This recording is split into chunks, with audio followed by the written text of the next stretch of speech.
بسم اللہ الرحمن الرحیم۔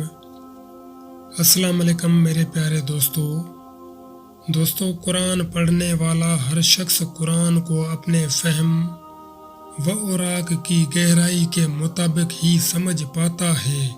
قرآن کی فہم کے 4 درجات ہیں۔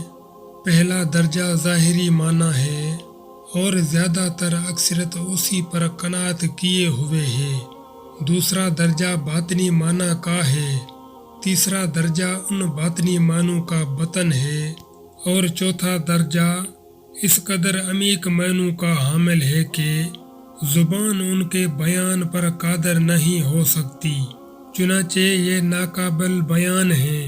علماء و فقہا جو شریعت کے احکامات پر غور و خوض کرتے رہتے ہیں، یہ پہلے درجے پر ہیں۔ دوسرا درجہ صوفیاء کا ہے، تیسرا درجہ اولیاء کا ہے، چوتھا درجہ صرف انبیاء مرسلین اور ان کے ربانی وارثین کا ہے۔ پس تم کسی انسان کے اللہ تعالیٰ کے ساتھ تعلق اور اس تعلق کی نوعیت کو اپنے قیاس سے جاننے کی فکر نہ کیا کرو۔ ہر شخص کا اپنا اپنا راستہ ہے اور اظہار بندگی کی ایک اپنی نوعیت ہے۔ اللہ بھی ہمارے الفاظ و اعمال کو نہیں بلکہ ہمارے دلوں کو دیکھتا ہے۔